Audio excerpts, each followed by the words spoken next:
Oh, hey, folks. You're listening to Service from Hell, and we're breaking from the normal format because it's holiday time, and this year's been crazy, and we need a break too. But we wanted to give you a little nugget of something before we go off and eat our weight in chocolate or whatever else we're going to do during this time to cope with a crazy year. So we just wanted to thank you so much for listening. Thank you for telling your friends, and thank you to our guests who have been amazing. And we're just really grateful. We're coming up on a year. It is a year this month that we have been around, and that's super fun to think about. So thank you for listening and telling your friends and all the things I've already said, because I'm repeating myself. So we are going to release a best of right now, as some podcasts do during this time. And then we're going to take some time off. It's not going to be a long time, but it's going to be a few weeks so that we can get caught up on other creative projects and get our guest roster sorted for 2021, which we are entering, which is nuts. And so we can get some listener letters up in the queue and just kind of get things sorted. We're going to update the format just a hair in the new year. So we need to figure out the production stuff. And yeah, it takes a little bit of time. So we want to give you the best quality always, minus the Zoom sound quality, our bad. Well, really, COVID's bad, if we're being honest with ourselves. Anyway, so in order to do that, we just need to take a little bit of time off from being live on air, not live, but, releasing episodes and whatnot. We will be back. Don't lose hope, but we're not going to be in your feed for a minute. So, hey, during that time, tell your friends, tell your family members. And then in 2021, you're going to see a couple repeat guests who are going to do some follow-up episodes that we're really excited about. So listen and stay tuned for that. And, you can always get in touch with us here at servicefromhellpodcast@gmail.com. We'd love to hear from you. Send us your receipts. Send us your stories. We'll let you know if we're going to read them live on air. That's going to happen. Things are changing, but in a good way. Happy holidays, everybody. Again, thank you so much. We love and appreciate y'all. See ya.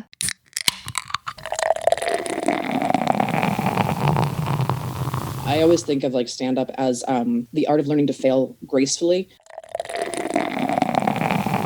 I refuse to answer any of that, and I don't want to get into the specifics of what we do or don't know or allegedly whatever, but I do... Well, not, girl. Is Brian Callen out here fucking these little children? What happened, bitch? When I saw this shit, I said, oh, Lord, Chris, they going after your friend, boy. They going after your friend, Chris. Get them. Oh, Lord. Oh, man. Okay, so you're auditioning, you're going, you're moving forward. So at what point do you feel like you found your stride out here where you're like, okay, because you're repped now. And so do you feel like... No, never. No, I feel like still no. Yeah, we all hate do. it. Yeah. The only reason I wish I'd had more opportunity and better auditions that I didn't book. Yeah. So I could move on. Oh, okay. I see what you mean. It's not like I don't feel like I've failed in a grand enough way to quit acting. Oh, what a fucking honest thing, Rob. That's so honest. I feel that in my bones. Does that make sense though? Yes, I feel that in my... Right? Like if I had 10 network auditions that were perfect for me and I didn't get them or move on at all on them, I'd be like... Maybe the universe doesn't want me to be an actor. Yeah, I guess I'm wrong. Oh, Rob, I feel this in my fucking bones, what you're saying. Yes. Right. It's so real. Because then you're like, all right, I gave it a go. Like I'm not meant to do this. And I got a shot and I didn't get it. And that's fine. Like that's not... Yes. That's the world. That's the way it goes sometimes. And they're like, you're going to get so many no's. Rejection's going to be so hard. And all you're like, no. No, it's not. No. It's part of the business. We get it. And you can't get no's. I can't get to a no. My God. Oh, it's so, I could start crying, but that's not what this podcast is about. But that is so fucking real, Rob. Right? Yes, I so get that. That's my life. So you, Rob and I are going to go commit suicide. Like it's fine. There's traffic out front. I'm not. I'm going to go play golf. That's what I do. Avid golfer. Avid golfer. I made mainlining coffee to try and stay awake because this is where my life is now. Welcome to being in your 30s, folks. You never want to be awake. And yet somehow when it's time to fall asleep, all your brain can do is run away. God, it's good to get old. Do not make yourself small for a small person. Ooh. Yeah, sometimes in entertainment, you'll do something and you're like, oh, am I mentally ill? Is that how I ended up here? Wait a second. Oh my God. Girl, the number of times I've looked around at the crew of rascals around me where we're all doing the same job. And I'm like, yo, I'm not the odd man out. There's something about me that works in this. So if I'm diagnosing everybody else, I myself am diagnosable.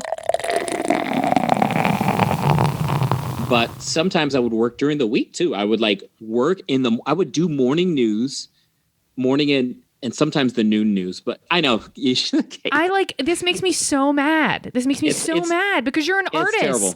It's terrible. Yes, you identify as a meteorologist, but you're on TV. I'm not saying that has more value than something else, but there is an expectation of a certain level of energy and a certain, you can't look like you went out and worked the night before. You need to be pretty at 3:30 in the morning or whatever. And to not pay them. This is why a union has to exist, because if they could get away with it, they would pay $18.5 in perpetuity to everybody. And I feel like now the starting wages for these jobs are still in the 20s, which is, if you adjust for inflation, that is still not livable. Not even close. And you have a 4-year degree. These people have 4-year degrees. And student loans. It's so true. And nobody does know what they're doing in LA. Nobody knows what they're doing in LA. So what is when you say that, do you mean from a production standpoint, or do you mean literally all facets of entertainment? I thought you were going to say all facets of Los Angeles, because I was like, yeah. Well, okay, great. And yes. Okay. I think it's production. I think it's a little bit of everything. I think, really good actors have training, and I think really good, very successful, fast to be successful writers have a lot of good education, but also every room is different. Every production is different. Every show is different. Every executive producer or showrunner works differently. So I think that no one knows what they're doing, and we're all just kind of making it up as we go. Literally in the best possible way. Yes. Okay, so what's your least favorite of those 5 jobs?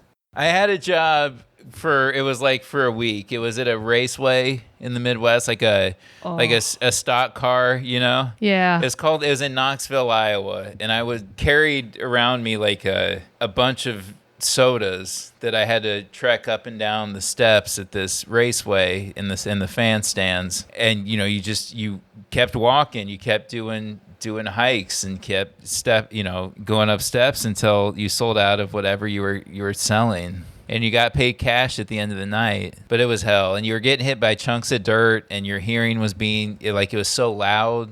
All the fans had earmuffs, or whatever those, yeah. Well, it's interesting. Yeah. I feel sorry for the same people that work at the baseball stadiums or the any sporting or NASCAR or any raceway, anything at all, because those stairs. I mean, especially the people that are carrying the slushies.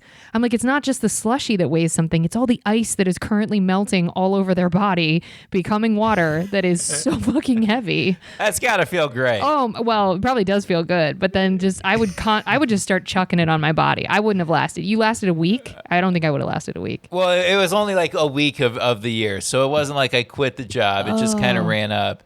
But I remember dreading every fucking night of that job because I knew I was going to get hit by chunks of dirt. Oof. And the fans were such just low lives, just you can imagine. I mean, they're going to a small Iowa town. And unfortunately, I think every job, you're either a babysitter or a secretary, or it's both, because then it just came. Yes. I mean, think about it. Secretary is you're kind of taking care of things, you're taking care, and babysitter is you're taking care of people, listening to all their whatever, and gosh, that's a really interesting theory. Yeah, that distills working in general. Yeah, okay. That's why you can't interview your friends. What's the weirdest thing you've been asked whilst you were on the clock? At any of these customer service jobs, something that you were I mean, you can. The weirdest thing I've been asked. Yeah. We've had some really extreme answers for this, but you don't have to make one. From a customer or from a fellow coworker? Well, let's go with either or both. So a fellow coworker asked me if I wanted to go do blow in the bathroom. And I was like, no, thank you. But you go ahead. You enjoy your time. No judgments if you're out there and you do blow. I don't know. Live your life. I don't know. Let me know. I wasn't interested. Same. People have stopped offering it to me because I'm like, no, thank you. And they're like, guys, she's not fun. Kate doesn't do blow. Let's just get used to it. Just get used to it. We don't want to waste it on her nose anyway. Can I ask, please tell me that was at Applebee's or Olive Garden, because I'll die. Swears, Applebee's. Oh my gosh.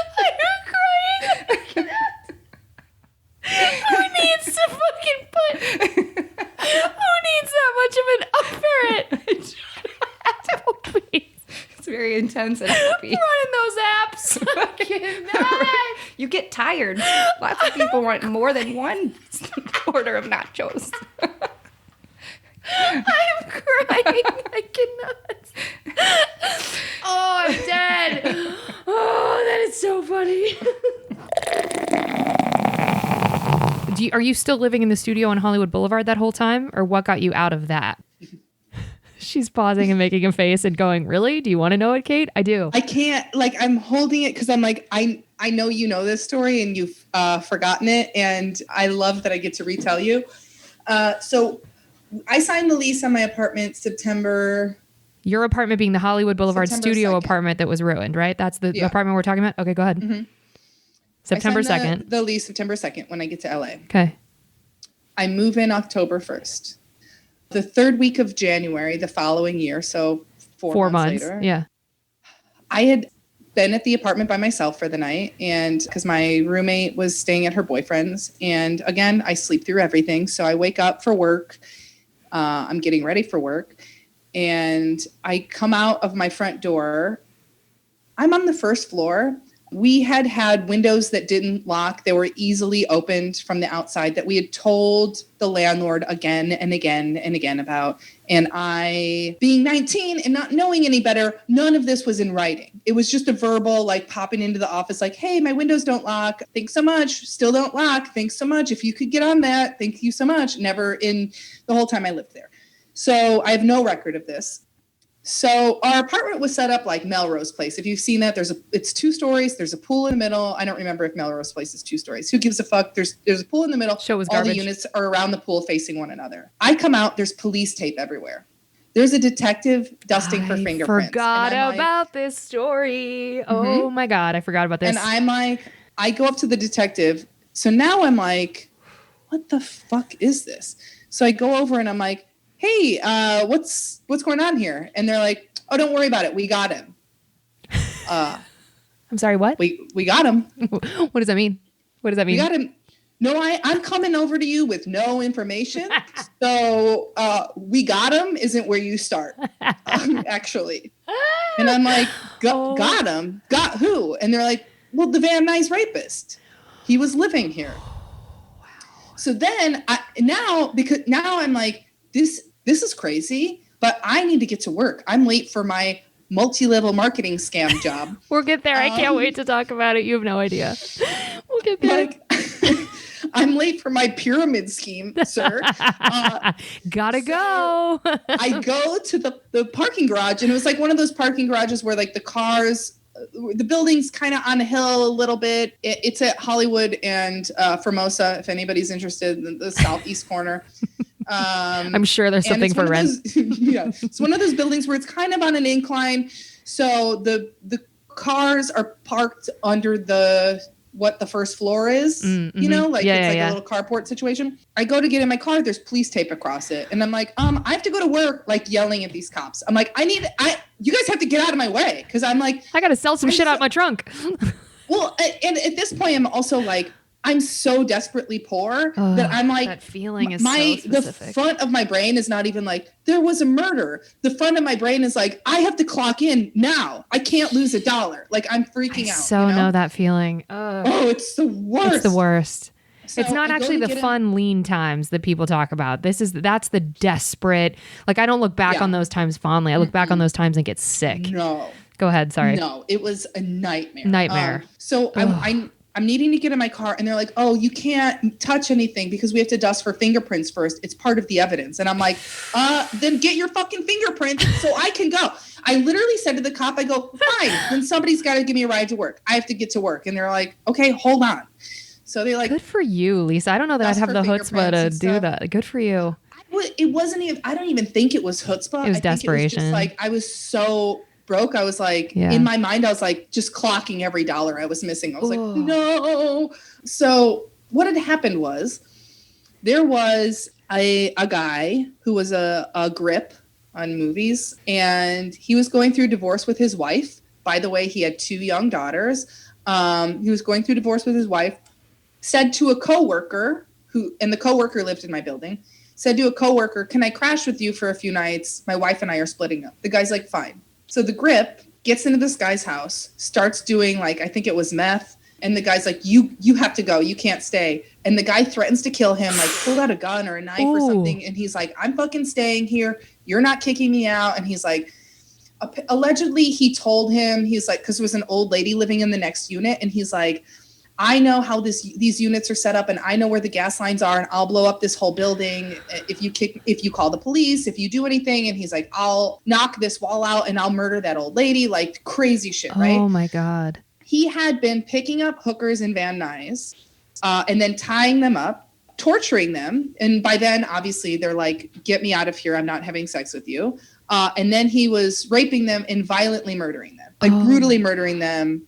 And the way they caught him, the Van Nuys rapist, was the second to the last girl he caught was dead and rolled up in a rug in his car that was parked at my building, by the way. Jesus Christ. She was dead and rolled up in a rug.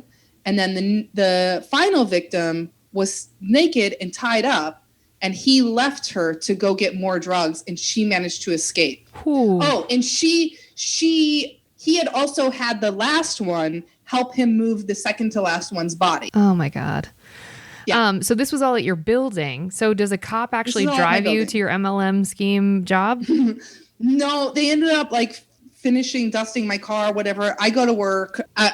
I'm sure you can already imagine what an implausible story that sounds like, to be like, sorry, I'm late. There was a serial killer in my apartment. It just doesn't roll off the tongue quite like traffic does. It's very on Lisa Curry brand, though. Again, like I told you at the top, this is not a murder podcast, and yet somehow we told a murder story. Congrats, you got one in. I loathe this job. I had to do lavatory duty. No pun intended. I didn't even catch Hey-o, that. dad joke like what? He's here all night, folks. Yes. Like drain the shitter. Is that what you mean by Yes, lavatory duty? Exactly. Yeah. I'm that so is a affected job. by smells. Like I can't. Was that your actual only job there, or was that just one of the things you had to do? So like you would come in to the regional airline, you would come in and then your shift would start and you would there'd be a list of what people were doing. Okay. So you'd be like, you may be just like regular ramp work, or you may be in the bag room or whatever. And sometimes when you see LAV next, if you saw LAV next to your name, you're like, fuck. Oh my. Like, I'm not kidding. This actually happened to me one time. Okay. So, remember time I was in college, St. Louis University, living in, for any Billikens who are listening, I was living in Marquette at the time. Aww. Okay? And I would take the Metro Link, which is St. Louis Light Rail, to the airport to work. Okay. Not every time because I had a car, but like often because, it was just easier. Just easier. Yeah. It drops you off right at the airport and it wasn't that far from campus. And, it got a little sketchy to get down there, but I wasn't too scared, whatever. I grew up in the city of St. Louis. So anyway, I remember I took the train one day and came in. I had lab duty at the job at the regional airline. And I was like, oh, why?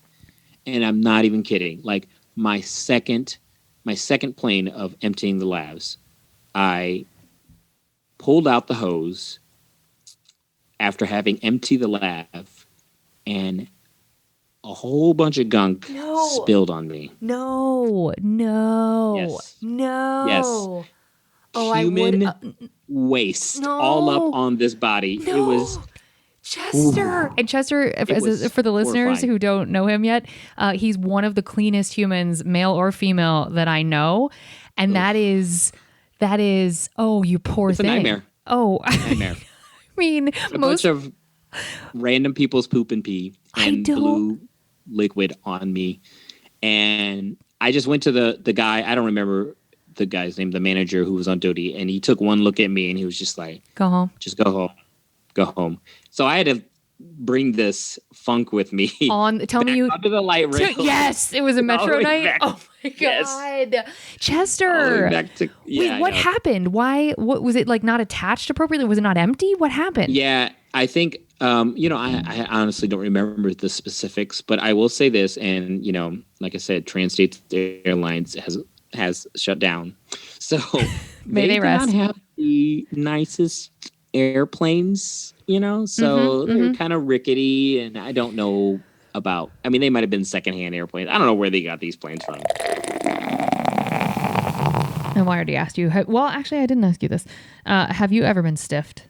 Oh, God, yeah. Okay. Nightly. Thank you. What do you think it is that causes people to get to stiff you at the comedy club?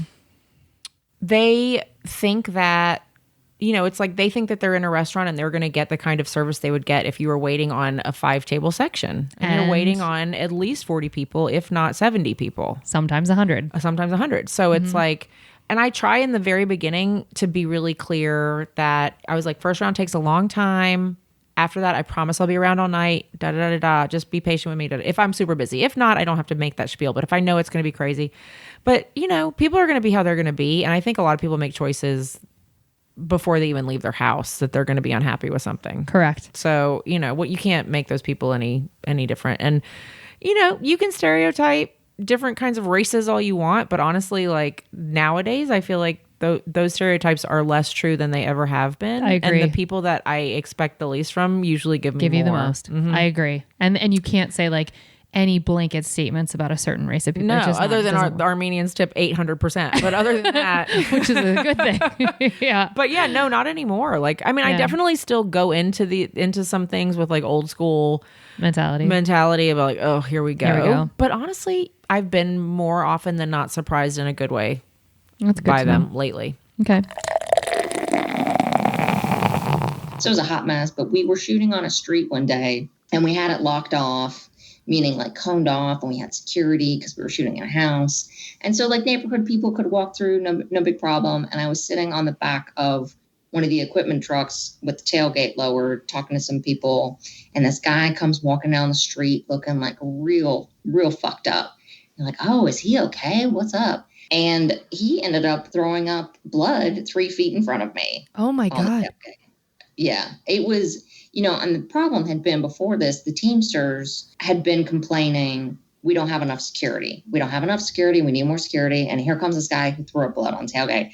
And it just it's disgusting. It's scary. It's enraging. And we were all watching dailies in one of the big conference rooms one night, most of the crew. And so I had told our first assistant director about this. And she was like, well, you really need to go talk to one of the producers about it. So one of the guys finally, I know, yes. She set you up. That sucks. So this guy had I think at the time, like the JLo tinted aviators were still a thing, right? Sure. So he had on those. He had on lots of gross rings. Ew, he was man. Right. This is not someone that still works in the business. And if he does, it's straight to VOD. Hello. Right, whatever. People, audience who doesn't work in the industry, that was a huge insult, what Michelle just said. Keep going. So I go and I tell him what happened, and he kind of feigns concern. I was like, oh, okay, well, thanks for telling us. And so I go back to my chair and whatever, I'm hanging out. And then he has one of his guys come over and be like, oh, he wants to talk to you again. I'm like, ugh. This dude looked me in the face and said, well, after more thought, it's like, we're working in one of the most dangerous cities in North America. What did you expect? I expected more security for that reason. Are you kidding me? So what'd you say to that? I was just like, okay, because sometimes when I'm on fire with that kind of stuff, I can't say anything. Right. Because there's nothing I can say. But the next day we were having lunch, the crew. So it's like 8 people. And our line producer comes out. Hey guys, so these are the things we're working on getting for you in the hotel. It's your amenities, and these are what's going on with the shoot, blah, blah, blah. Does anyone have any questions? And I'm in the back. Mind you, I'm 24, right? First real big movie, Ray Liotta. And I raise my hand and go, yeah, when are we getting more security? That a girl. Everyone's head just turned. So we finished the shoot in Tijuana. We had yet another assistant director team change. And I did not make it through that one. The producers did not like the questions I was asking. And I was so devastated when I found out, because it was like getting fired. And I had put so much into that and was so heartbroken. But I would have called him out again any other time. Yeah, we used to. I mean, we were in them improv streets. Oh my God. Like for real. Every black box. Like there was no LA improv scene until we helped make it LA improv scene. Like, I feel that way too. I totally feel that way too. Feel that way because it was the truth. I mean, like what Fanatic Salon, the original clubhouse where you had to like walk up this little loft and bump your head on the pipes. Bro Squad 5 would just like rent a theater and just be like, we're just gonna put up shows here. We'd be like, cool, we're gonna roll with you guys. Yeah. At the Improv, that little lab space they had. I mean, there were, you know, when people thought of comedy, when we started doing improv, Kate, all they thought of was stand up. Like literally thought comedy. Live comedy was stand up. And improv was like, no, it was for like theater geeks. Like now improv is everywhere. Everywhere. It's too bad. So it's like stand ups in the improv spaces and improvs in the stand up spaces. Insane. Yeah. Those were like camps that just did not mix back in the day. And we were out there doing it. Yeah. Neon Venus, all those little. Oh my God, I forgot about that one. Oh my God. Yeah, R.I.P. We were like everywhere. We were, I think we might have done like restaurant prov or what. We sure did. Our first show was some kind of like, what was that? My friend Rose. Yep. Like, we were it was like a city thing or something. I don't know what it was, but we just like up there performing. We thought we were part of some festival and like that wasn't true. It was literally us while everybody was eating, and it felt like it almost felt like a hall, like a dance hall. Kind of hall. Yeah. And Nathan's godfather was in town and my parents were in town, and we were like, this is the show, but no one was paying attention. They were all eating dinner because it was basically a wedding reception. Oh, I forgot about that show. Like, you know, hey, I'm a mechanic and I gotta feel. And they wanted us to do improv games. We finally distilled our very complex, amazing form into literally like, give us a suggestion. Now I'm holding a wrench and scene. Right. And they lived for our like 10-second scenes. I forgot about that. Oh man. Yeah. Oh, so that's what I mean by like in those improv streets. Like now, you know, improv's all polished and awesome and it could be on Netflix, but you know, we were doing it. Yeah. Yeah, it was a grind.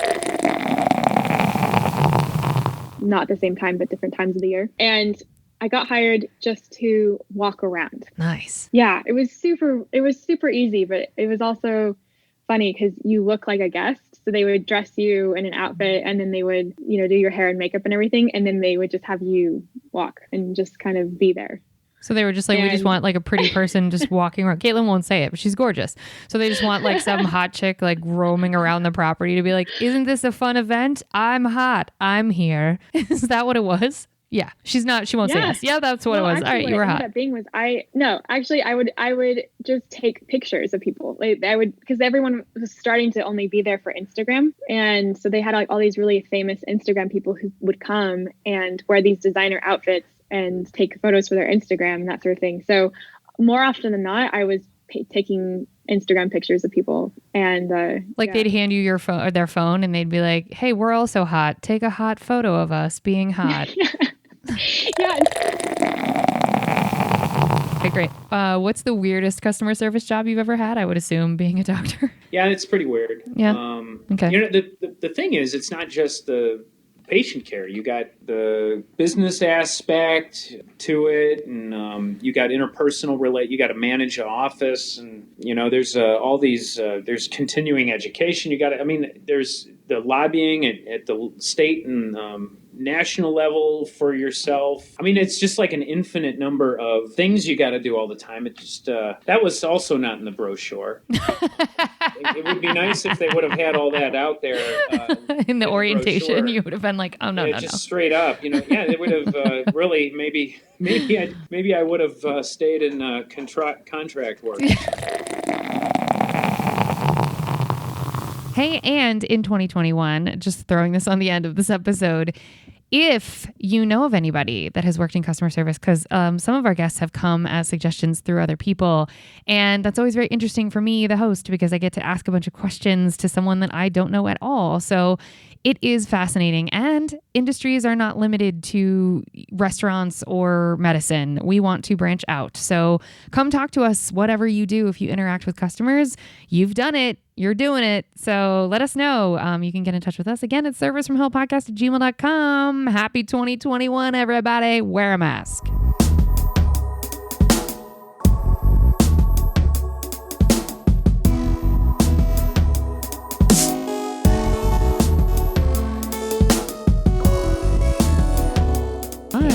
are the best. Can we say send her money? She is amazing. I'm paying her to say this. Yes. No, seriously, do a Patreon or something. I need this to. is so much fun. Thanks, Sydney. I appreciate it. Thanks for listening. And yeah, thanks for being willing to be on. Thank you so much for having me. And I think if you enjoy this podcast, you should Venmo Kate because she doesn't have a Patreon yet. Okay, thanks. I love you. Oh, thanks for listening, folks. We'll see you next week.